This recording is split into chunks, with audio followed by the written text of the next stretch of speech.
Vijayawada university మంచి భవిష్యత్తు కోసం తెలుగు విద్యార్థులు ఇష్టపడే యూనివర్సిటీ. కాల్ 9059052378 9059052379. అందరికీ నమస్కారం. నేను స్వరూప పొట్లపల్లి. వెల్కమ్ టు మన చరిత్ర.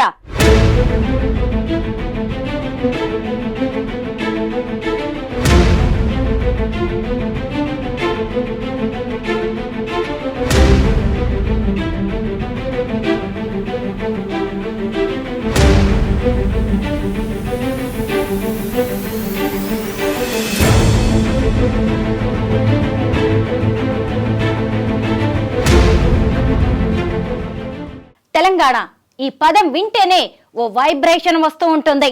తెలంగాణ సుదీర్ఘ చరిత్ర, విభిన్న సంస్కృతి సంప్రదాయాలకు పెట్టింది పేరు. తెలంగాణ చరిత్రలో ఎన్నో మైలురాళ్లు ఉన్నాయి. ప్రస్తుతం నాతో పాటు ఉన్నారు సంప్రదాయ వాస్తు శిల్పి, పురాతత్వ పరిశోధకులు, చరిత్రకారులు, ప్లీచ్ ఇండియా CEO ఈమని శివనాగిరెడ్డి గారు. ఆయనతో మాట్లాడి ఈ రోజు మనం తెలంగాణ చరిత్రలోని మైలురాళ్ల గురించి, అనేక ఆసక్తికరమైన విషయాలను గురించి తెలుసుకోబోతున్నాం. నమస్తే సార్. నమస్కారం.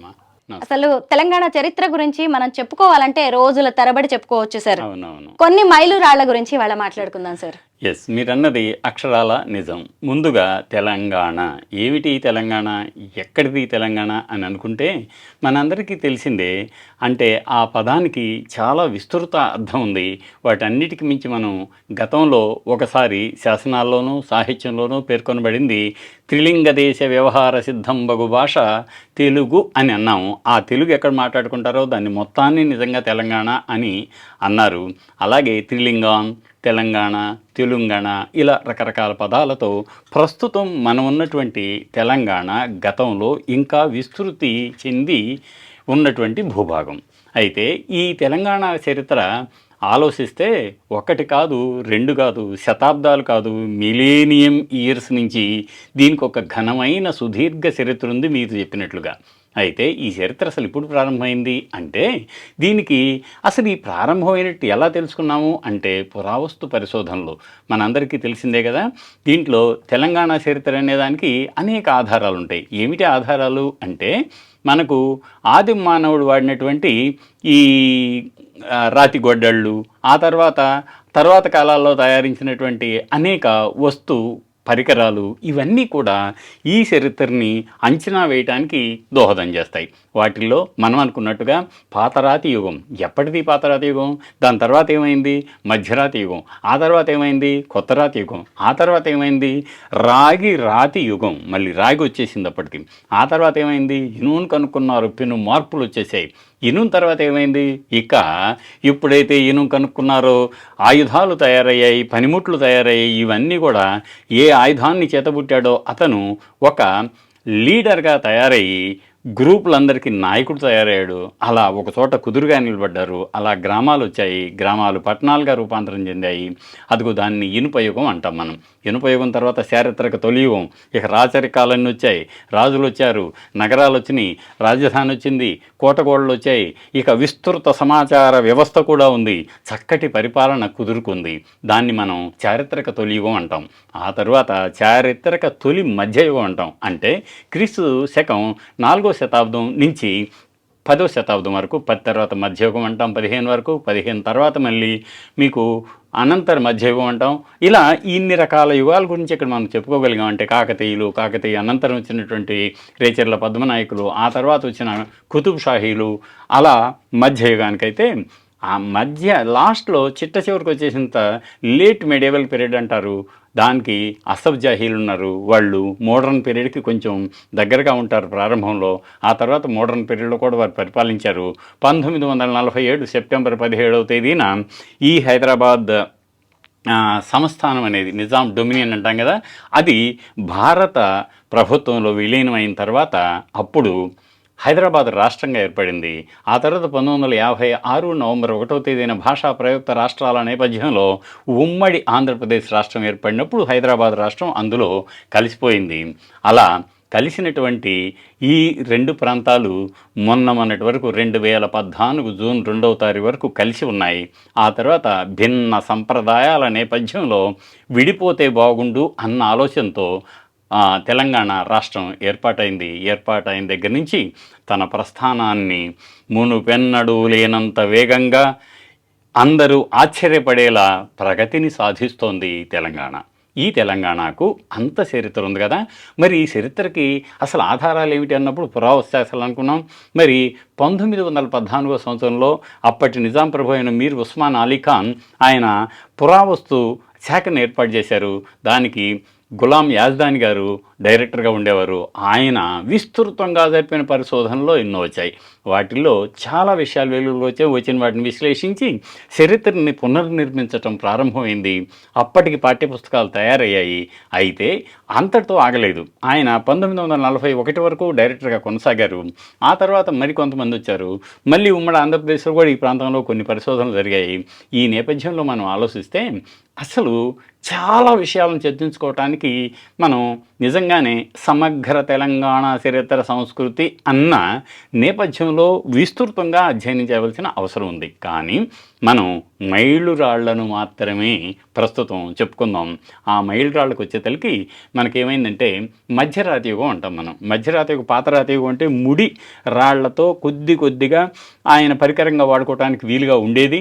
దాని తర్వాత మధ్యరాతి యుగంలో మీకేమైందంటే సన్నటి పల్సటి రాతి బ్లేడ్ అంటాం, బోలర్స్ అంటాం, బొక్కలు పెట్టుకోవటానికి, తోలు చీల్చడానికి, చెట్ల బెరళ్ళు తీయడానికి రకరకాలుగా వాడుకున్నటువంటి అనేక ఆహార సంపాదనలోనూ ఆహారాన్ని ప్రాసెస్ చేయడానికి వాడుకున్నటువంటి బ్లేడ్లు ఉంటాయి. చిన్నవి, చాలా చిన్నగా ఉంటాయి. వాటిని కొడలాగా వాడుకున్నారు. అయితే వాటిల్లో మీకు అత్యంత పెద్దది తెలంగాణలో దొరికింది కాదు, ఇంకా కిందకి రండమ్మా. అత్యంత పెద్దది తెలంగాణలో దొరికింది. దాన్ని మనం ఏమంటామంటే సోమశిల తెలుసు కదా, ఇప్పుడు మంచి పర్యాటక ప్రాంతం అయింది. మహబూబ్ నగర్, కర్నూలు జిల్లాలో కృష్ణానది ఒడ్డున అక్కడ దొరికిందనమాట. అక్కడ శిలాయుగ చిత్రకళ కూడా ఉంది. శిలాయుగంలో చిత్రకళ ఇదిగో చూసారా, ఇది మీకు 9 సెంటీమీటర్ల పొడవు. మాటలు కాదు, అన్నీ ఇంతే. 1 సెంటీమీటరు 2 సెంటీమీటర్లే ఉంటాయి. వెడల్పు కూడా తక్కువ ఉంటుంది. ఇది చూసారా, ఈ బ్లేడు ఆనాడు వాడిన ఆ మానవుని యొక్క సూక్ష్మరాతి యుగపు పనిముట్టుగా పేర్కొన్నా ఇది సూక్ష్మమేం కాదు, పెద్దదే. ఇది ఇలాంటిది మన భారతదేశంలో దొరకడం విలక్షణం. అందుకని బొల్లారం అంటే సోమశిల పక్కనే ఉంటుంది బొల్లారం అని, కృష్ణానది. అక్కడి నుంచి శ్రీశైలం వెళ్తారు. అదిగో ఆ బొల్లారంలో ఇది దొరికింది. బొల్లారంలో మళ్ళీ శిలాయుగ చిత్రకళ కూడా ఉంది. శిలాయుగంలోనే చిత్రకళ. మానవుడు తాను సంచరించినా, తాను అనుభవంలోకి తెచ్చుకున్న అనేక విషయాలని మనసులోంచి పెళ్ళుబుకుతున్న ఆ కళని స్థానికంగా దొరికేటువంటి మట్టి రంగులతో కొన్ని కొవ్వు పదార్థాలు, కొన్ని పాలు, కొన్ని మన ఏమంటామంటే ఆకు పసరులు కలిపి అత్యద్భుతంగా రంగులను తయారు చేసుకున్నాడు. చిన్న పుల్లల్ని కుంచెలుగా చేసుకున్నాడు. చూసారా ఎంత అద్భుతమైన డిజైన్లు వేశాడు ఆనాడే. ఎప్పుడు దీని డేట్ ఎప్పుడు అంటే మధ్యరాతి యుగానికి అయితేనేమో క్రీస్తు పూర్వం 12,500 నుంచి 8,500 వరకు. ఆ తర్వాత కొత్త రాతి యుగానికి సంబంధించింది ఏమో క్రీస్తుకు పూర్వం 2000 వరకు. ఆ తర్వాత మళ్ళీ రాతి యుగం అయితేనేమో 1750 BC వరకు. ఆ తర్వాత ఇనుప యుగం. ఇట్లా ఒక్కొక్క దశ దాన్ని శిలాయుగమేనే అంటారనమాట. ఆ శిలాయుగం చిత్రకళా స్థావరాలు తెలంగాణలో దాదాపుగా ఒక 50కి పైగా ఉన్నాయి. అత్యద్భుతమైనవి. దాని మీదే విలక్షణంగా ఒకసారి మాట్లాడుకోవచ్చు, తెలంగాణలో శిలాయుగ చిత్రకళ అని. ఇక దాని తర్వాత ఏమైంది అంటే చూశారు కదా, ఆనాడు వాళ్ళు చూసినటువంటి జంతువులు, వేటాడిన జంతువులు, తర్వాత మనసులో సృజనాత్మక శక్తికి పట్టు అని చెప్పొచ్చు. ఇది బొల్లారం దగ్గర దొరికిందే. ఇది మీరు ఇప్పుడు కంప్యూటర్లో కూడా రాదు డిజైన్లు. అంతేకాకుండా కొత్త రాతి యుగం మనందరికీ తెలుసు. అంతకుముందు పాత రాతి యుగంలో పనిముట్లు ముడిముడిగా ఉంటే సమయం కలిసి రావాలి, గబక్కనైపోవాలి, అనుకున్నట్టుగా కట్ చేయాలి అంటే రాళ్లను నునుపైన మంచి నాణ్యమైనటువంటి నల్ల శానపు రాతిని తెచ్చి దాన్ని హాయిగా గొడ్డలి పట్టుకోవటానికి పిడి కింద గొడ్డలిలాగా ఉంటుంది కదా, వాటిని రాతి గొడ్డళ్ళు అంటాం. వాటిని బాగా అరగదీస్తారు మొన్నలో, చుట్టూ అరగదీసి ఆ కొన తేలేట్లుగా చేయటమే కొత్త రాతి యుగపు లక్షణం. కొత్త రాతి అంతకుముందు లేదు కదా, కొత్త రాయి యుగం అన్నమాట ఇది. ఇది క్రీస్తుకు పూర్వం మీకు అరౌండ్ 6000 ఆ ప్రాంతాల్లో ప్రారంభమై 2 వరకు కొనసాగింది. దాంట్లో గమ్మత్తు ఏమిటి అంటే మళ్ళీ తెలంగాణలో గమ్మత్తు ఏం జరిగింది, మిగతా చోట్ల భారతదేశంలో ఎక్కడా రిపోర్ట్ కానటువంటి ఇదిగో ఈ విసుర్రాళ్ళు అంటారు వీటిని. అంటే జంతువులు పంటల్ని పాడు చేస్తూ ఉంటాయి, లేదు తమ మీద దాడి చేస్తుంటాయి కదా, అలాంటప్పుడు దూరం నుంచే ఇలాంటి రాళ్లను అడుగును చూసారా ఎంత బ్యూటిఫుల్గా ఉందో, పట్టుకుంటాడు గాటాడంటే దాని మోకాల మీద పడి మోకాలు ఇరిగి ఇక జంతువు ముందుకు వెళ్ళలేదు. సార్, శిలాయుగపు చిత్రకళ కావచ్చు, అలాగే ఇప్పుడు కనిపిస్తున్న విసుర్రాళ్ళు లాంటివన్నిటి అవి ఫిజికల్ గా ఉన్నాయా సార్? ఇప్పుడు ఇవన్నీ మాకు సోమశిలలో దొరికినాయి కదా. అదే ఉన్నాయి. ఇప్పుడు ఎక్కడ చూడొచ్చు సార్? ఇప్పుడు మనం వెళ్ళి చూడాలంటే ఇవన్నీ మ్యూజియంలో ఉన్నాయి. మ్యూజియంలో ఇక్కడే మన హైదరాబాద్ లో లేపాక్షియంపురం ఎదురుగా ఉన్న తెలంగాణ వారసత్వ శాఖలో ఒక సెంటినరీ మ్యూజియం ఉంది, దాంట్లో ఇవన్నీ ప్రదర్శించబడతాయి. తప్పకుండా అక్కడికి కూడా వస్తాం సార్, మీరే మాకు ఎక్స్ప్లెయిన్ చేయాలి. రెండోది మీకు ఆశ్చర్యం తెలుసా, మనం ఈనాడు అంబర చుంబిత సౌధాలు అని అంటున్నామే, స్కై స్క్రాపర్స్ అంటాం మనం, అన్నిటికీ మూలం తెలంగాణలో మీకు చిన్నమారూరు అని ఒక ఊరుంది, అది కూడా నాగర్ కర్నూలు జిల్లానే, కృష్ణానది ఒడ్డునే. వాటిల్లో మీకు ఏం దొరికింది, కొత్తరాతి యుగపు చుట్టిల్లు దొరికింది. మొట్టమొదటి మానవ ప్రయత్నంతో వాడు ఇళ్ళు కట్టుకోవడం ప్రారంభించాడు. అంతకుముందు గుహల్లోనూ కొండ చర్యల కింద రాళ్ళ కింద అలా ఉండేవాడు కదా. అది కాదని చెప్పి బయటకు వచ్చి మైదానాల మీద ఇలా ఇంటిని నిర్మించుకోవటం ప్రారంభించాడు. ఆ ఇంటి చుట్టింటికి పరిధి నిర్ణయించడానికి రాళ్లను పాతుకున్నాడు. ఎంత డెవలప్మెంట్ అండి ఇది. కొత్తరాతి యుగంలోని చుట్టిళ్ళు కాదు, తనతో పాటు తన పశువులు, నేస్తాలైన పశువులు కూడా, పశువులు కొట్టం అక్కడే ఉంచండి దీని పక్కనే. అంటే ఆ రోజుల్లోనే ఇళ్ళు పెరళ్ళు వచ్చాయన్నమాట మనకి. ఎప్పుడు క్రీస్తుకు పూర్వం 6000-4000 సంవత్సరాల మధ్యకాలంలోనే, అది కూడా తెలంగాణలో. ఇదిగో ఈ చుట్టిళ్ళు మరో మైలురాయి. ఇది శిలాయుగపు వలయాకారపు గుడిసె. ఎస్. కానీ సార్, వేల ఏళ్ల నాటి విషయాలను కూడా ఈరోజు మనం ఇలా సజీవ సాక్ష్యాలుగా చూడగలుగుతున్నామంటే ఖచ్చితంగా మీలాంటి ఆర్కియాలజిస్టులు చేసిన అధ్యయనం సార్. ఎస్. తర్వాత ఇంకోటమ్మా, ఈ కొత్తరాతి యుగం అంటే నవీన శిలాయుగం అంటాం కదా, దాని తర్వాత దశలో ఏమైందో తెలుసా? ఆ చిట్ట చివరి దశలో మొట్టమొదటిసారి రాగి కనుక్కున్నారు. ఆ రాగి ఎప్పుడైతే వచ్చిందో ఆయుధాలు తయారు చేసుకున్నారు. వాటిని ఏమంటారు తెలుసా? ఇదిగో దీన్ని ఇక్కడ పక్కనే పట్టుకోవటానికి పిడికి అటు ఇటు ఒక చీలింది ఉంది కదా, చీలిక. ఆ చీలికని మీసాల కత్తి అంటారు అన్నమాట. ఏమంటారు? మీసాల కత్తి. దాన్ని యాంటెనా సోర్డ్ అంటారు ఇంగ్లీష్లో. ఇది కాపర్ హోర్డ్ కల్చర్స్ అని గంగా నది పరివాహక ప్రాంతాల్లో దొరికాయి. వీటి డేట్ కూడా అరౌండ్ 1750 BC. అది ఎలా అయిందంటే ఇవి ఎలా దొరికినాయో తెలుసు, ఆశ్చర్యం. మనకి ప్రజ్ఞాపూర్ అని ఉంది, మీరు సిద్దిపేట వెళ్తుంటే ప్రజ్ఞాపూర్ దొరుకుతుంది, హైదరాబాద్కి సిద్దిపేట మధ్యలో. ఆ ప్రజ్ఞాపూర్లో పక్కనే కొంచెం దాటంగానే రిమ్మన్న గుడి అని ఉంటుంది. అప్పుడు రోడ్డు అమ్మట తవ్వుకుంటూ వాళ్ళు టెలిఫోన్ వాళ్ళు కేబుల్ చేయడానికి తవ్వితే అనుకోకుండా గడ్డపారకి దొరికినాయి 4. తెలంగాణలో అంతకుముందు ఎక్కడా దొరకలేదు. మొట్టమొదటిసారి ఒకసారి దొరికినటువంటి రాతి యుగపు యాంటెన్నా సోర్స్ దొరికి, మేము ఎవరికి తీసిపోలేదు అని మరోసారి నిరూపించుకున్నారు తెలంగాణ మానవులు. ఇవన్నీ క్రీస్తు పూర్వం 11వ శతాబ్దానికి చెందినవి. మెదక్ జిల్లా రిమ్మనగూడెంలో దొరికిన రాగి కత్తులు ఇవి. ఆ తర్వాత ఇక మరో మలుపు. ఏమిటా మలుపు అంటే, రాగికి కొద్దిపాటి వెసులుబాటే ఉంటుంది. అంటే గట్టిగా దాన్ని పదును పెట్టలేము ఎక్కువగా. దీనికంటే గట్టిగా ఉండేది ఇనుము కదా, ఇనుము అనుకోవటం మొదలుపెట్టారు. సమాజంలో పెను మార్పులు వచ్చాయి. అదిగో ఆ పెను మార్పులతో ఏం చేశారో తెలుసా? మనుషులు పెద్ద పెద్ద ఆయుధాలను తీసుకున్నారు, అనేక రకాలైన పనిముట్లను తయారు చేశారు. దాంతో సమాజంలో పెను విప్లవం వచ్చింది. ఎలా వచ్చింది అంటే, అంతకుముందు పండించుకోవడానికి పరిమిత భూమి ఉంటే అడవులను నరికి ఎక్కువ విస్తీర్ణాన్ని తెచ్చుకొని, ఆ తర్వాత పంటని మిగులు చేసి, ఆ మిగులును మరో చోటకి అమ్మటానికి అని రోడ్లు వేసుకొని, అలా చూసారా, చిన్న కుదురు కాస్త గ్రామంగా మారి, గ్రామం కాస్త మార్కెట్ ప్లేస్గా మారి, మార్కెట్ ప్లేస్ కాస్త పట్టణంగా మారి, పట్టణం కాస్త నగరాలకు దారి తీసినటువంటి ప్రదేశం, ప్రాంతం లేక ఆ కాలం. అయితే దీని ముఖ్య లక్షణాలు ఏమిటి అంటే, వాళ్ళేమో అశాశ్వతమైనటువంటి గృహాల్లో ఉండేవాళ్ళు, కానీ వాళ్ళు మరణించిన వాళ్లకు చాలా విలువిచ్చారు. అయ్యో, నిన్నటిదాకా మనతో ఉన్నాడే, ఆయన మరణించాడే, ఆ మరణించినటువంటి ఆ గొప్ప వ్యక్తిని మనం ఎలా మర్చిపోతాం, ఆయనకు ఒక స్మారకాన్ని నిర్మిద్దాం అని మొట్టమొదట స్మారక నిర్మాణాలు, కట్టడాలు ప్రారంభించింది ఇనుపయుగంలోనే. అవి ఎలా చేసేవాళ్ళు?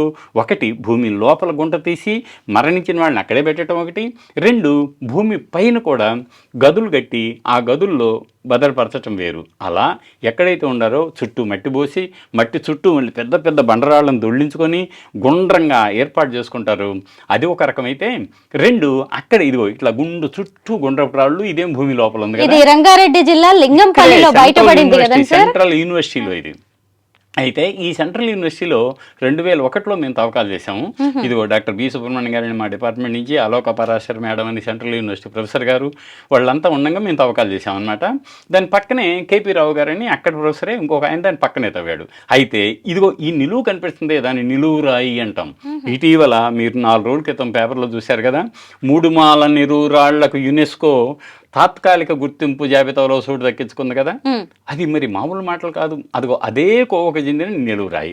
ఈ నిలువురాయి ఎందుకు పెడతారు అంటే, అక్కడ మరణించిన వాడు మామూలు వాడు కాదు, ఒక గొప్ప వ్యక్తి అని సూచించటానికి, అదిగో ఆ గొప్ప వ్యక్తికి సంబంధించిన మృతకలేబరాన్ని మేము ఇక్కడ పాతి పెట్టాము అని ప్రకటించడానికి ఈ నిలువురాయిని పెట్టారు. ఇలా మనకి హైదరాబాదులో ఇక్కడ ఒకటి, కొత్తగూడలో ఒకటి ఉంది, ఇంకా చుట్టుపక్కల కూడా చాలా ఉన్నాయి. సార్, ఇక్కడ ఎవరిని ఉంచారు, ఆ మనిషి ఎవరు అనే దానికి సంబంధించిన ఆనవాళ్ళు ఏమైనా దొరికాయా? మనిషికి సంబంధించిందంటే దాంట్లో మనం ఆ రోజుల్లో మనం అనుకుంది బృహత్ శిలాయుగము, ఇనుప యుగం అనే అంటున్నాం. కానీ అప్పటికింకా నిజం చెప్పాలంటే సమాజంలో కులాలు లేవు, మతాలు లేవు, వర్ణాలు లేవు, వర్గాలు లేవు.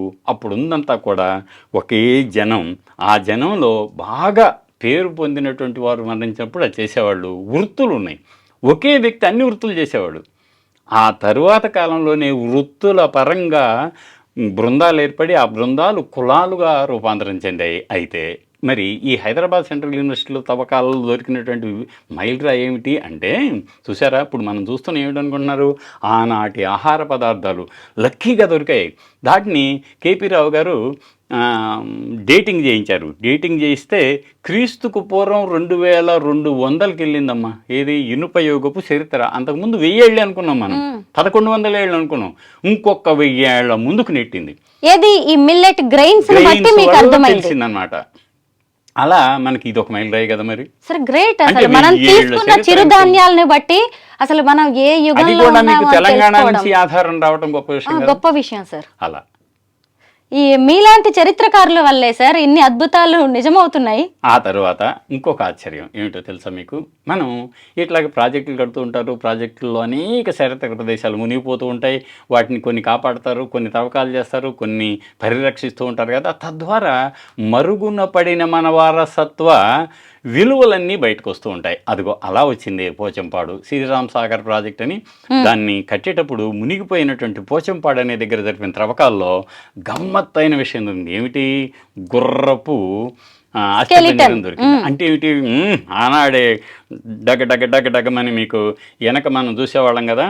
అలా రాజులు బందిపోటు సినిమాలో ఎన్టీ రామారావు అలా ఒక గుర్రం ఎలా అవుతుంది, బాగా వేగవంతంగా ఒక చోట నుంచి మరో చోటకి రవాణా కావటానికి తనకు సహాయపడిన అత్యద్భుత జంతువు గుర్రం కదా. మరి ఆ గుర్రం అసలు తెలంగాణలో ఎప్పుడు వచ్చింది అంటే ఇనుపయోగానికే వచ్చింది. దాన్ని కూడా వాళ్ళు అలా నెగ్లెక్ట్ చేయలేదు. దాన్ని జీవితకాలంలో ఒక సహకారం చేసింది. అయ్యో అది మరణించింది, దానికి నేను ఎందుకు గౌరవించకూడదు? మన తండ్రి చనిపోతే, తాత చనిపోతే సమాధి కడుతున్నాను, దీనికి కూడా నేను సమాధి కట్టిన గౌరవాన్ని ప్రకటిస్తాను అని ఈ గుర్రపు యజమాని ఒక గుంట తీసి గుంటలో సమాధిలో దీన్ని పెట్టి, దాంతోపాటు అనేక వస్తువులు అంటే ఆ జీన్లు, ఆ తర్వాత అప్పుడు కాళ్ళు పెట్టుకుంటాం మనం, అటు ఇటు స్టెరప్స్ అంటాం, వాటిని అన్నిటిని పెట్టాడు.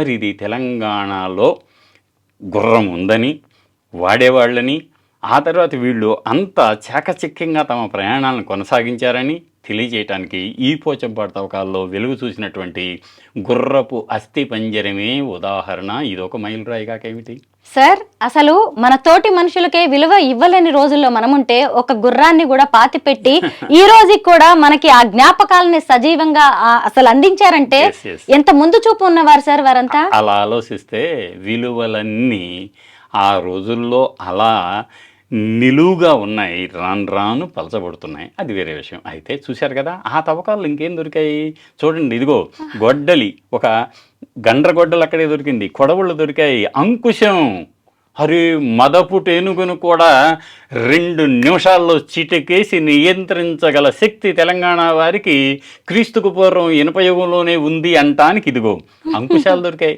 అంకుశాలు, గండ్రగొడ్డలు దొరికింది, పొడవాటి ఈటెలు దొరికాయి. ఆ తర్వాత ఇదిగో గుర్రం మీద ప్రయాణించడానికి సేఫ్గా పడి ఉంటాడు ఒకసారి 2 సార్లు. అయ్యో పడకుండా ఉండాలంటే ఎట్లా, 2 కాళ్ళు తిన్నగా ఉండాలి, అది ఎగిరి ఇట్లా దూకినా కూడా మనకేం కాకూడదు అని అనుకోవటానికి చూసారా, తన అనుభవం నేర్పిన పాఠంతో అదిగో ఆ గుర్రపు స్టిరప్స్ని తయారు చేశాడు.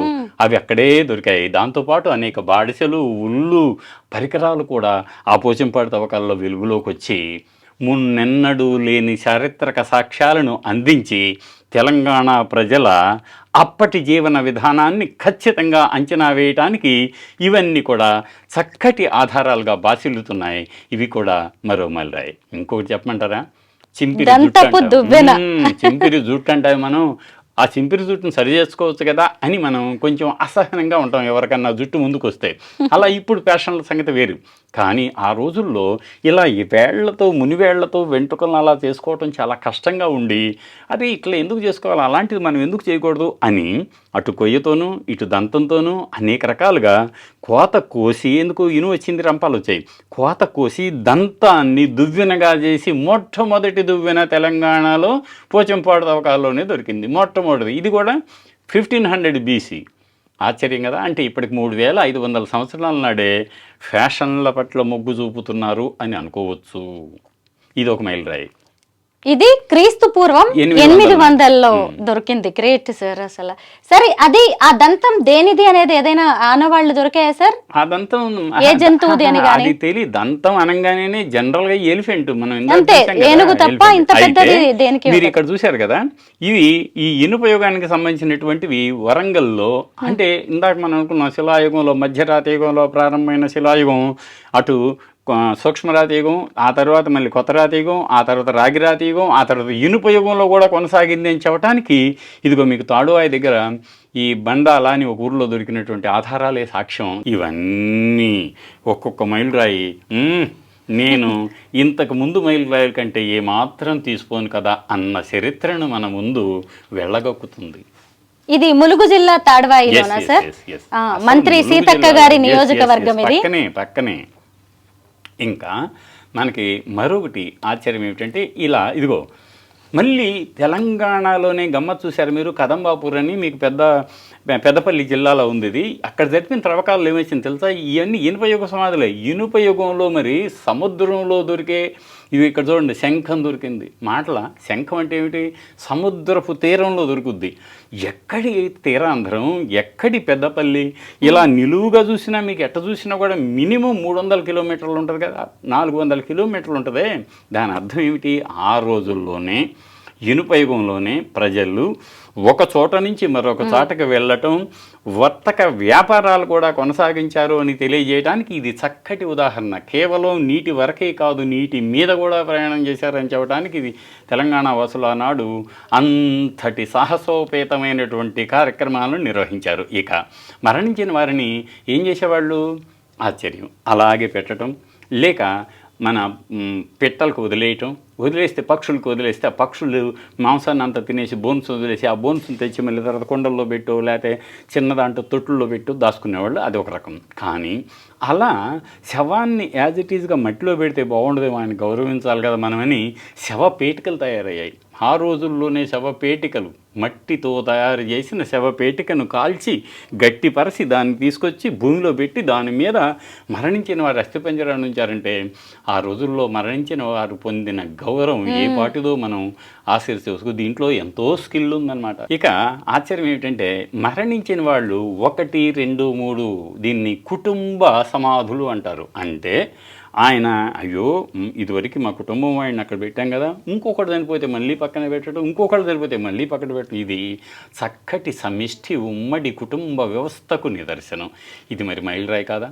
అలా దాంట్లో ఏం దొరికాయి చూడండి. ఇదిగో ఇందాక నేను చూపించానే, గుర్రపు డెక్కలు, తర్వాత మీకు నాడాలు, కళ్ళెం అమ్మ, ఇది కళ్ళెం దొరికింది. ఎన్నో ఉన్నాయి అన్నమాట.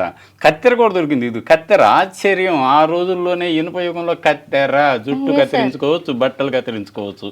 కత్తెరలు ఎప్పటివి ఇప్పటికి 3500 సంవత్సరాల నాటివి. అంటే కుటుంబ సమాధుల్లో ఇవి పెట్టేవారా సార్? దొరికింది. వాళ్ళు అంటే ఏం వాడారో ఎన్ని పెట్టేస్తారు. మహబూబ్ నగర్ జిల్లాలో ఉప్పలపాడులో దొరికింది, అలంపూర్ దగ్గర. మళ్ళీ మీకు ఒక ఆశ్చర్యకరమైన విషయం చెప్పాలి. ఇనుప యుగం కూడా అనేక కొత్త కొత్త ఆవిష్కరణలకు దారితీసిందన్నమే. మనం మరణించిన వారిని ఇందాక ఏమనుకున్నాం, ఒట్టి భూమిలోనే పాతేవాళ్ళు, ఒక్కొక్కసారి మట్టి శవపేటికల్లోనే పాతేవాళ్ళు, ఆ తర్వాత రాతి శవపేటికలు కూడా వచ్చినాయి. వాటిల్లో కూడా మన కాటారం, తర్వాత ఏటూరు నాగారం ఏరియాలో చాలా దొరికాయి మాకు, జంగాలపల్లి దగ్గర కూడా. అయితే ఇంకొక విలక్షణమైనటువంటి ఆధారం ఏం దొరికిందంటే, మీకు సింధు నాగరికత దాంట్లోనే కొయ్యతో తయారు చేసిన శవపేటికలు బయటపడ్డాయి. కొయ్యతో అలాంటివే మళ్ళీ మహబూబ్ నగర్ జిల్లాలో దొరికినాయి. అది కూడా ఉప్పలపాడు, చాకటూరు అనే దగ్గర దొరికాయి. ముగ్గురిని పాతిపెట్టారు. ముగ్గురు కూడా ఆ దాన్ని కొయ్యతో తయారు చేసుకుని, కొయ్య అంటే పేద కొయ్యని తెచ్చి దాన్ని అంతా తొలిసేసి ఒక శవపేటలాగా తయారు చేసి పెట్టుకున్నారు. చివరికి చీకిపోయి చివరికి అడుగు మాత్రం మిగిలి మాకు దొరికింది. దీని అర్థం ఏమిటి అంటే, ఎప్పటి సింధు నాగరికత, కానీ సింధు నాగరికతకి దీనికి డైరెక్ట్ కనెక్షన్ లేదు. అంటే ఏమిటి, ఒక రకమైన తెగవాళ్ళు తమ వారు ఎవరైనా మరణిస్తే కొంతమంది మట్టి శవపేటికల్లోనూ, మరి కొంతమంది రాతి శవపేటికల్లోనూ, మరి కొంతమంది కొయ్యి శవపేటికల్లో పెట్టుకున్నారు అన్న విషయం తెలిసింది. ఒకే ఒక ఆధారం తెలంగాణ మొత్తం మీద దొరికింది మనకి. ఇది అలంపూర్ దగ్గర ఉన్నటువంటి ఉప్పలపాడులో. ఇది కూడా మరో మైలురాయి. అనుకుంటున్నాం కదా. మరి ఇంతకుముందు అన్నాం ఇనుము వచ్చింది. ఇను రాజ్యాన్ని ఏలింది. ఏ రాజ్యాన్ని ఏలింది? మానసిక రాజ్యాన్ని ఏలింది. నా దగ్గర ఆయుధం ఉందంటే, ఇప్పుడు ఎక్కడైనా దుండగుల దగ్గర పిస్టల్ ఉంటే మనం భయపడతాం లేదా? ఎంతటి దృఢకాయుడైనా భయపడాలి కదా. ఆ రోజుల్లో కూడా అలా వ్యతిరేక అర్థంతో కాదు, కానీ అంటే ఎవరి దగ్గర ఆయుధాలు ఉంటాయో వారి దగ్గర అధికారం కేంద్రీకృతమైంది అని చెప్పటానికి అక్కడి నుంచి ఒక ముఖ్యుడు, ఆ తెగలో ముఖ్యుడే తర్వాత రాజు అయ్యాడు, నాయకుడయ్యాడు, రాజు అయ్యాడు. అదిగో దానికి చూపించడానికి మనం ఇక్కడ ఏం చేసామంటే, చాకటూరు అని ఆ ఉప్పలపాడు పక్కనే అలంపూర్ నుంచి లోపలికి వెళ్ళాలి.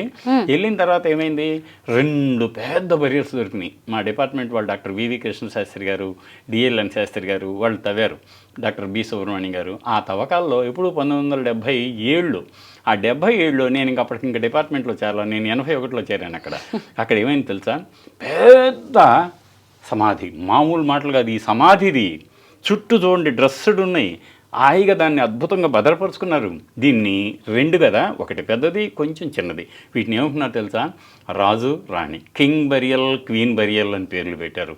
మళ్ళీ ఇంత పెద్ద బరియల్స్ మనకు దక్షిణ భారతదేశంలో ఎక్కడ దొరకలేదు, సింగిల్గా విడిగా. పేర్లు అలా పెట్టారు అనడానికి ఏమైనా ఆధారాలు లేవు. అంటే దాన్ని మ్యాగ్నిట్యూడ్ అంత, అబ్బా ఎంత పెద్దలు రోవు అని అంటామా లేదా, ఇంద్రభవనం లాగా ఉంది అని అంటామా లేదా, దీనికి దాని పరిమాణాన్ని బట్టి. అలాగే ఇక్కడ కూడా పరిమాణాన్ని బట్టి అంతవరకు వెలుగు చూడని నేపథ్యంలో డాక్టర్ వివి కృష్ణ శాస్త్రి గారు, ఆహా ఇది బహుశా వాళ్ళల్లో ఎవడో తెగ ముఖ్యుడై ఉంటాడు, అతని భార్య అయి ఉంటుంది ఆ పక్కది అని అనుకొని కింగ్ బరియల్, క్వీన్ బరియల్ అని పెట్టారు. లేక సమాధుల్లోనే రాజు, సమాధుల్లోనే రాణి అని దానికి ఒక హోదానిచ్చినట్లుగా అయిందనమాట. ఇది కూడా అప్పటిదే. ఇక మరో చాట మనం ఆ తర్వాత చారిత్రక తొలియుగంలో స్తూపాలు కట్టుకున్నాం, తెలుసు కదా, బౌద్ధ స్తూపాలు. అవన్నీ గుండ్రంగా ఉంటాయి. గుండ్రంగా ఉంటే ఇట్లా అర్ధచంద్రాకారంగా ఉంటాయి. రాతితో నిర్మించుకున్నారు, మన ఇటుక రాతితో నిర్మించుకున్నారు. తర్వాత రాతిని తొలసి కూడా చేసుకున్నారు స్తూపాలని. అలా చూసారా, అలా స్తూపాల నిర్మాణానికి దారి తీసినటువంటి ఒక టెక్నాలజీని అందించింది కూడా ఇనుపయుగమే. అంటే ముందుగా ఒక వృత్తాన్ని గీయటం, వృత్తం మధ్యలో అలా శవపేటికలో శవాలించటం, చుట్టూ గదులు కట్టడం, గది తర్వాత శవాన్ని పెట్టిన తర్వాత పూడ్చి దాని చుట్టూ మట్టేయటం, మట్టేసిన తర్వాత భద్రంగా ఉండాలి అన్న ఉద్దేశంతో రాతి కట్టడం, కట్టిన తర్వాత చుట్టూ మళ్ళీ అది పడకూడదు అని చక్కగా డ్రెస్ చేసి ఆ వృత్తానికి సరిపడేట్లుగా ఈ చిన్న రాళ్లను చెక్కుకోవటం మాటల. అది రాను తర్వాతి రాక్కట్ టెక్నాలజీకి ఎంతగానో దోహదం చేసింది. అది కూడా మరో మైలురాయిగా మనం చెప్పుకోవచ్చు. ఇక ఆనాడు పెద్ద బంకూరులో మీకు పెద్దమారూరు అని ఒకటి ఉంది. పెద్దమారూరులో అంటే అది నాగర్ కర్నూలు జిల్లానే, కృష్ణానది ఒడ్డే అనేక రకాలైన పని ఉంటుంది. తెడ్డు అవునా కదా? లేక అట్లకాయ తెడ్డు, తెడ్డే అట్లకాయలు సార్ దొరికాయి, అది. కొడవళ్ళు దొరికాయి, తర్వాత రకరకాల కత్తులు దొరికాయి. ఆ తర్వాత ఇదేందనుకుంటున్నారు, ముక్కాలిపేట. మీరు మనం ఏదన్నా కింద ఉంటే లాభం లేదని చెప్పి సీమలు ఎక్కుతాయని పెట్టుకుంటాం కదా, ఇది ఇనుప ముక్కాలిపేట. తర్వాత ఇనుప కడియాలు, అలాగే దేనికైనా వాడుకోవచ్చు, రోకలకు కూడా కొట్టుకోవచ్చు కదా. ఇలా మీకు ఏమైందంటే ఆ రోజులు ఇదిగో ఎంత పెడవాటి పట్టాకత్తి అనుకుంటున్నారు. ఇది ఎంత కత్తి అంటే జంతువులను చంపడానికి కానీ లేక రక్షణ పరంగా వినియోగించడం కానీ, ఇవన్నీ శత్రువుల్ని అంతం చేయడానికి కానీ. మరి ఆనాడు చూసారా, ఇనుప యుగం అనేది తర్వాత మానవ నాగరికత వికాసానికి ఒక చక్కటి పరుపులాగా ఉపయోగపడింది అని చెప్పుకోవచ్చు అన్నమాట. ఆ తర్వాత ఇక మీకు అదే దాని యొక్క డ్రాయింగ్స్ అన్నమాట. ఇవన్నీ మేము ఎక్కడ దొరికితే మాతో పాటు పూసలు దొరికాయి, అనేక రకాల పూసలు కూడా ఎన్ని రకాలో చూడండి. ఆశ్చర్యం కదా, పూసలు అంటే ఆ రోజుల్లోనే ఆభరణాలు తయారయ్యాయి. ఆభరణాలు కూడా మామూలు కాదు. ఇదిగో దీన్ని డ్రమ్ షేప్డ్ బీడ్ అంటాం మేము, ఎలా ఉంది. ఆ తర్వాత ఇంకొక రకమైన బీడ్ ఎలా ఉందో చూడండి, అన్ని యాంగిల్స్ ఎలా వచ్చినాయి, దానికి మధ్యలో రంధ్రం ఎలా వేశారు. అరే మనం ఆశ్చర్యపోతాం కదా. ఇప్పుడు జ్యువెలరీ షాప్కి వెళ్ళినప్పుడు జాయ్ ఖాస్ అండ్ జాయ్ వాటికి వెళ్ళినప్పుడు మనం ఏమనుకుంటాం, అరే ఎలా చేస్తున్నారు ఇది, ఎంత ఇచ్చుకున్నా కూడా దండగలేదే, అంత ఆకర్షణీయంగా ఉంది, అంత అద్భుతంగా తీర్చిదిద్దారు ఈ నగల్ని అని అనుకుంటాం కదా. ఆనాడే దానికి బీజాలు పడ్డాయి అన్నమాట, ఇనపయుగంలోనే. నెక్స్ట్ మరొక మైలురాయి ఏమిటో తెలుసా, మరణించిన వారికి ఈరోజు మనం ఏం చేస్తున్నాం, విగ్రహాలను పెడుతున్నాం. మనం ఏం చేస్తున్నాం, ఎక్కడైనా వాళ్ళ బొమ్మలు పెద్దవి పెడుతున్నాం. అలా సమాధి మీద అదిగో అలా మరణించిన వారి గుర్తుగా ఇదిగో మరణించిన ఆయన ఈయన అని చెప్పి ఆ సమాధి పైన ఆయన బొమ్మను చెక్కినటువంటి ఆధారం చిన్నమారూరులో, నాగర్ కర్నూలు జిల్లాలో కొల్లాపూర్ పక్కనే దొరికింది. ఇది ఎంతటి మైలురాయి అంటే చెప్పడానికి వీల్లేదు. మరో చోట ఎక్కడ ఎలాంటి మన ప్రాంతంలో దొరకలేదు. అందుకని తెలంగాణ చరిత్రలో ఇది ఒక మైలురాయి. ఇది మహిళ అనుకోవాలా, పురుషుడు అది అనుకోవాలా? చెప్పడానికి రాదు. అలా మీరు అనుకున్న దానికి ఇంకోటి కింద ఉంది, నేను చూపిస్తాను. ఇది కేవలం ఇదిగో ఎండ్లెస్ నాట్. ఆ రోజుల్లోనే ఇప్పుడు చుక్కల ముగ్గేస్తావా నువ్వు అని ఛాలెంజ్ చేస్తున్నారు కదా ఆడపిల్లకాయలు, చుక్కల ముగ్గే చూద్దాం అంటామే అన్నట్టుగా ఇదిగో ఎండ్లెస్ నాట్. ఇది అసలు ఎక్కడ ప్రారంభమైంది, ఎక్కడ ఎండ్ అయిందో తెలియలేనంత సృజనాత్మక ఆ రోజుల్లోనే వచ్చింది. ముగ్గులు ఆనాడే ప్రారంభమయ్యాయి. ఇంకోటి అంతే కదమ్మా, రాళ్ల మీద వీళ్ళు చిన్న రాళ్ళు తీసుకొని బండల మీద వాళ్ళ మనసులో ఉన్న ఆకారాలను చెక్కారే. బుడిగేపల్లి అని కరీంనగర్ జిల్లాలో ఎంత చక్కటి అందమైన యుద్ధం చూడండి. ఇది ఇవాళ పేరు పొందిన చిత్రకారుడు గీసింది కాదు. ఆనాటి వ్యవసాయదారుడు తనకు చిన్న ఒక రాయి దొరికితే ఆ గులక రాయితో దాన్ని కొట్టుకుంటూ హాయిగా మనసులో నుంచి ఆలోచన బయటకు తెచ్చాడే. ఇది వృషభ చిత్రం అంటే యుద్ధమ్మా, హాయిగా బుడిగేపల్లి. దెన్ ఇదిగో ఇంకొక మైలురాయి ఏమిటో చెప్పమంటారా మీకు. కోదాడ నుంచి లోపలికి వెళ్తే హుజూర్ నగర్ అని ఉంటుంది. ఆ హుజూర్ నగర్లో తవ్వకాలు మా డిపార్ట్మెంట్ వాళ్ళు 1983-84లో చేస్తే అక్కడ ఒకే కుటుంబానికి సంబంధించిన 1, 2, 3, 4, 5, 6, 7, 8, 9, 10 మంది 11 మందిని ఒకే సమిష్టిగా ఒకే బరియల్లో పెట్టేశారు ఇనపయోగంలోని. దాని అర్థం ఏమిటి అంటే అంతా ఆనాటి ఆలోచనలు అలా ఇంక్లూజివ్గా ఉండేవి అని తెలుస్తుంది. ఇది ఒక కొత్త సంప్రదాయం. ఇంతమంది మనం ఇంతకుముందు 3-4 మాత్రమే చూసాం. 11 మంది ఒక చోట ఉంటామా, ఆశ్చర్యం. First of it's kind in entire south India. అది తెలంగాణ యొక్క ఘనత. సార్ 9 కనిపిస్తున్నాయి, 11 ఎక్కడ? ఇదొకటి కూడా ఉందిగా. వీటిని కూడా మనం కౌంట్ చేయాలి. అక్కడ కూడా పెడతారు, చిన్నపిల్లలు అనుకుండా పెట్టేస్తారు. అంటే కలిసి బతకడంలో ఉండేది, అలాగే చనిపోయాక కూడా కలిసి ఉండడం. మరణించిన వాళ్ళు ఒకవేళ పెద్దవాళ్ళని అయితే అలా చేసేవాళ్ళు కదా. చిన్నపిల్లలు చనిపోతే వాళ్ళ యొక్క ఎముకలన్నీ గ్యాదర్ చేసి ఇందులో పెట్టి పూడ్చుకునేవాళ్ళు. ఇది చిన్న పిల్లల యొక్క బరియల్కి సంబంధించిన శవపేటిక. ఇది ఎక్కడ దొరికింది? ఇది ఖమ్మం జిల్లా బయ్యారం. బయ్యారం తెలుసుగా, బ్రహ్మాండమైన చెరువు. మా ఊరు sir Khammam. Very good. Maripeda దాటిపోవాలి, మరిపేడ బంగ్లా దాటిపోతే బయ్యారం వస్తుంది కదా. అయితే ఇక్కడ ఇంకొకటి ఏందో తెలుసా, ఇందాక మనం చుట్టిల్లు కొత్తరా తీగంలో పుట్టింది అనుకున్నాం కదా. అయితే వాడికి కింద నుంచి చెమ్మ వచ్చేస్తుంది. వర్షాకాలం అనుకోండి, చెమ్మ వచ్చిందంటే పాపం కప్పుకునే బట్టలన్నీ తడుస్తున్నాయి, వీడు కూర్చుంటే తడవుతుంది. దాని నుంచి కాపాడుకోవటం ఎట్లా అనేది అనుభవమే నేర్పింది మళ్ళీ. ఇదా డ్యాంప్ ప్రూఫ్ కావాలి కదా మనకని చుట్టుపక్కల దొరికే రాళ్ళని ఎత్తుకొచ్చుకొని పరుచుకున్నాడు. ఇవాళ మనం రాజస్థాన్ నుంచి వచ్చి ఇంటి నిండా రాళ్ళు పరుచుకుంటున్నామే, అదిగో దానికి బీజం ఇనుపయుగంలోనే ప్రారంభమైంది. ఇది మరి తెలంగాణ ఘన చరిత్రలో మరో మైలురాయి. ఇందాక మీరు అడిగారు ఆడ మగ తేడా ఎలా తెలుసుకోవాలి మరణించిన వాళ్ళు అన్నారు కదా. అవును సార్. మీరు ఇక్కడ చూడండి, ఇదిగో మరణించిన వాళ్ళని క్రీస్తుకు పూర్వమే తెలుగు నేలపై శిలువాకృతులు, శిలువ అనేది క్రిస్టియానిటీకి మనం ముడిపెడతాం కదా, అది వాళ్ళ సంప్రదాయం. కానీ అలాంటి సంప్రదాయమే వాళ్ళకి ఆ మతానికి తెలియకుండా ఇనుప యుగంలో కొనసాగించారు. ఇది ఒక సంప్రదాయం.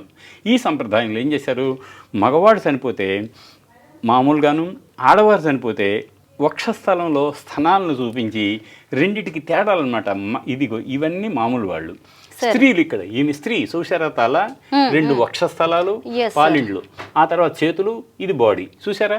ఇదేమో మగాయన మామూలుగా ఉన్నాడు, స్త్రీ చనిపోయిందంటానికి వక్షస్థలాన్ని చూపించారు ఆ రోజుల్లో. చూసారా ఎంతటి తెలివైన కళాకారులు. ముందు చూపు కూడా సార్, ఎందుకంటే తర్వాత తరాల వాళ్ళు తెలుసుకోవడానికి ఎలా గుర్తిస్తామని, ఇదిగో ఇలా గుర్తిస్తాం సార్. ఇవన్నీ డాల్మన్ సమాధులు ఖమ్మం జిల్లాలో బయటపడ్డాయి. భూమి మీద ఇందాక నేను చెప్పాను కదా, గుంట తీసే సమాధులు వేరు, భూమి మీద నిర్మించే వాటిని డాల్మెన్ అని ఇంగ్లీష్లో అంటారు. దాన్ని గది సమాధులు అంటాం మేము. భూమి మీద కట్టుకుని ఇలాంటివే తాడ్వాయి మండలంలో కూడా ఉన్నాయి కదండి సార్. ఉన్నాయి. అయితే ఇదిగో ఇందాక అన్ననే గండ్రగొడ్డలు దొరికిందని వాటిని మేము ఇలా ప్రదర్శించేటప్పుడు మ్యూజియంలో ఇలా అందరికీ తెలియజెప్పడానికి పిల్లలకి గంట కూడా దొరికిందమ్మా ఆ రోజు. ఎందుకు గంట? తన పశువు ఏ ప్రాంతంలో మేస్తుందో తెలుసుకోవటానికి, అది కదలికని బట్టి కనుక్కోవటానికి వీలుగా వాడినటువంటి ఒక గుర్తు ఇనుప యుగంలోనే. ఆశ్చర్యం కదా. అప్పట్లోనే గంటలు ఉన్నాయి అన్నీ. ఇక ఇవన్నీ ఇందాక నేను చెప్పినట్టుగా ఉల్లులు, శానాలు, చిన్న బాడిసెలు, కత్తులు, కటార్లు అన్నీ ఉన్నాయి. ఇవన్నీ కూడా ఇక్కడ మీరు మన మ్యూజియంలో చూడొచ్చు. ఇవన్నీ తెలంగాణ చరిత్రలో మైలురాళ్ళు. ఇదిగో ఎంత పెద్ద కొడవళ్ళమ్మా. కొడవళ్ళు కూడా ఇప్పట్లాగా లేవు. ఆ రోజుల్లో ఉండేటువంటి ఆ గట్టి వరి కంకులు అయితే మెత్తగా ఉంటాయి, వరి అయితే చిన్నగా ఉంటాయి. కానీ ఇంకా కొంచెం లావని అనుకోండి, జొన్న మొదలైనవి, తర్వాత ఇంకా మీకు రెల్లుగడ్డి ఇలాంటివి కొయ్యాలంటే కావాలి కదా, వాటికి మామూలు గొడ్డలి. ఇదిగో ఇందాక నేను చూపించింది దువ్వెన, అది అంకుశం. అరే ఎంత ఆశ్చర్యంగా ఉంది. ఇలా ఇక ఒక్కొక్కటి అలా దొరుకుతాయి అన్నమాట. ఆనాడు వాడినటువంటి పూసలు, అలంకారాలు కూడా ఉన్నాయి. దాని తర్వాత ఇదిగో శవపేటికల్లో రకాలు, మట్టితో తయారు చేసిన శవపేటికలు, చిన్న పడవాకారంలో కూడా శవపేటికలు వచ్చాయి. ఇదిగో మృదంగం ఆకారంలో శవపేటికలు వచ్చాయి. రకరకాల ఇన్నోవేషన్స్ అంటాం కదా మనం. ఆగుతాం అప్పుడు మీరున్నారు, మీరు చక్కటి లవలాకులు అంటాం మేము, వాటిని అక్కడ దుద్దులు అంటారు, వేలాడే వాటిని ఇయర్ టాప్స్ అంటారు కదా. వాటిల్లో మీకు ఏమనిపించింది, వచ్చే పండుగ ఇంకోటి కొనుక్కుంటే బాగుండు అని మీరు వెరైటీని చూస్తారు. ఓహో ఇది పాతది కదా, కొత్తది కొనుక్కుందామే అని ఎప్పటికప్పుడు ఇన్నోవేషన్ వైపు మనం వెళ్తాం కదా. అలాగే ఆనాడు కూడా అదే రకమైనటువంటి వినూత్న ఆలోచనలు, పోకడలకు తెలంగాణ పెట్టింది పేరు అని చెప్పడానికి ఇవన్నీ నిదర్శనాలు. ఇదిగో మళ్ళీ నిలువు పోస్ట్ ఆఫీస్ డబ్బా లాగుంది అది. ఇక ఇక్కడతో ఇనుప యుగానికి సంబంధించిన ఆనవాళ్ళు, అన్వేషణల గురించి మనం చెప్పుకున్నాం. ఈ ఇనుప యుగమే రాగల రోజుల్లో రాజుల్ని తయారు చేసింది, చక్రవర్తుల్ని అందించింది, సువిశాలమైనటువంటి నగరాల్ని, కోట గోడల్ని, ఇక అక్కడి నుంచి సువ్యవస్థీకృతమైనటువంటి రవాణా, సమాచార వ్యవస్థ, భాష, నాణ్యాలు, ఒకటేమిటి నాగరికతకు ఇవి ఆధారాలు అని తెలియజేయటానికి ఇదిగో ఈ ఇనుప యుగం అలా తయారు చేసినటువంటి ఒక దాన్ని ఏమంటామంటే ఫెసిలిటేటర్గా వ్యవహరించింది ఇనుప యుగం. దీని తరువాత చారిత్రక తొలి యుగం, నిజమైన నాగరికతకు అద్దం పట్టేటువంటి ఒక కాలం, దాన్ని చారిత్రక తొలి యుగం అంటాం. అది మరోసారి చెప్పుకుందాం. కానీ చరిత్రలోని, తెలంగాణ చరిత్రలోని మైలురాళ్ల గురించి వింటుంటే ఎంతో అద్భుతంగా అనిపించింది సార్. ముఖ్యంగా పాత రాతి యుగం, కొత్త రాతి యుగం, ఇనుప రాతి యుగంలో వారి జీవన విధానం ఎలా ఉంది, సంఘ జీవనానికి వారు ఎంత విలువిచ్చేవారు, బతికున్నప్పుడే కాదు చనిపోయిన తర్వాత కూడా ఆ మనిషికి ఎంత గౌరవం దక్కేలా చేసేవారు, అలాగే భవిష్యత్ తరాల గురించి ఎంత ముందు చూపుతూ ఉండేవారు, ఇవన్నీ కూడా మీరు మాకు కళ్ళకు కట్టినట్టు వివరించారు సార్. తెలంగాణ చరిత్రలో మైలురాళ్ల గురించి పార్ట్ 2లో ఇంకా చాలా విషయాలు తెలుసుకుందాం. Thank you so much sir. Thanks అమ్మా. థ్యాంక్స్ అండి.